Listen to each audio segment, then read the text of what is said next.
السلام علیکم میرے دوستو، آج کے لیے آیا ہوں ایک نیو واقعہ، ایک چغل خور کا واقعہ۔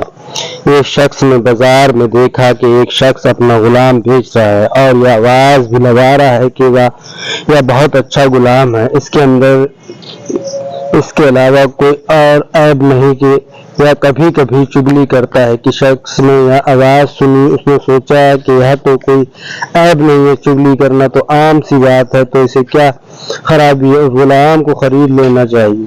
تو اس آدمی نے اس غلام کا سودا کر کے خرید لیا اور اپنے گھر لے آیا۔ کچھ عرصے تک تو وہ غلام ٹھیک ٹھاک کام کرتا رہا، اس کے بعد اس نے اپنا رنگ دکھانا شروع کر دیا، کیونکہ چگلی خور کرنے میں وہ بہت ماہر تھا، اس لیے اس نے چگلی خوری کے اندر اپنا کرتب دکھلایا۔ اور اس نے سب سے پہلے وہ اپنی ملکہ کے پاس گیا، اسے جا کر کہا کہ آپ کے شوہر جو میرے آقا ہیں وہ کوئی اور عورت سے تعلق رکھتے ہیں اور اس کے پاس کوئی آتے جاتا بھی ہے، بہت جلد وہ آپ کو چھوڑ کر سبھی اس سے شادی کر لیں گے، اور آپ کی بھلائی کے لیے ہی بتا رہا ہوں، یہ بات کسی اور کو مت بتانا۔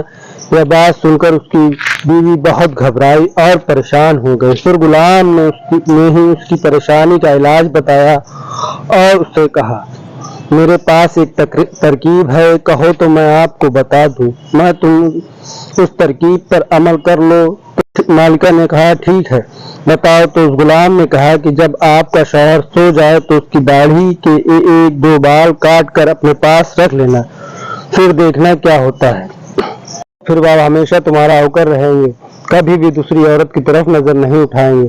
عورت نے جواب دیا، یہ تو بہت آسان کام ہے، تو میں آج ہی کر لوں گی، خدا نہ خواستہ کل کچھ اور ہو گیا تو میں کیا کروں گی۔ اب وہ غلام آقا کے پاس گیا اور ان سے کہا کہ آپ کی بیوی کے دوسرے مردوں کے ساتھ ناجائز تعلق ہے اور بہت جلد ہی آپ کو چھوڑنے والی ہے، اور اس نے یہ فیصلہ کر لیا ہے کہ وہ آپ کو آج رات اس طرح سے ذبح کرنے والی ہے۔ اگر آپ کو میری بات پر یقین نہیں تو آپ جھوٹ موٹ سو کر دیکھنا، اگر آپ کا گلا نہ کٹ جائے تو مجھے بتانا۔ پھر اس نے اپنے مالک جا کر جھوٹ موٹ سو گیا۔ ادھر بیوی اس انتظار میں تھی کہ کب اس کی آنکھ لگے تو میں کام کروں، اب ڈر سے اسے نیند کہاں، اب بس جھوٹ موٹ کا کھراٹے لینے لگا۔ اب تو اس کی بیوی کو یقین ہو گیا کہ ان کو نیند آ گئی۔ پھر اس کی بیوی استرا لے کر پہنچی ہی تھی اور ابھی ہلکا سا استرا گلے پر رکھا ہی تھا کہ اس آدمی نے فوراً اپنی آنکھیں کھول دی اور بیوی کو پکڑ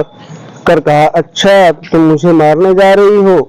اس کو غصہ تو پہلے سے ہی آ رہا تھا، تبھی اس نے اپنی بیوی سے استرا چھین کر اپنی بیوی کا ہی گلا کاٹ دیا۔ جب بیوی کے خاندان والوں کو پتہ چلا کہ اس کے شوہر نے ہماری بیٹی کو قتل کر دیا ہے تو انہوں نے آ کر اس طرح سے اسے شوہر کو بھی قتل کر دیا۔ اب شوہر نے خاندان والوں کو بھی آ گئے، پھر دونوں خاندانوں میں خوب جھگڑا ہوا اور 20 لوگ مارے گئے۔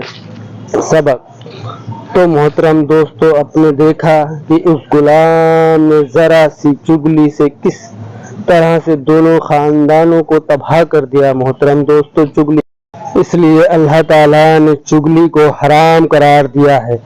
اللہ ہم سب کو چگلی کرنے سے بچائے اور دین کے سیدھے راستے پر چلنے کی توفیق دے، آمین۔ دوستو، اگر آپ کو واقعہ اچھا لگا ہو تو please like, subscribe and comment کر کے ضرور بتائیں، اور دوستو دعا کی گزارش۔ اللہ حافظ۔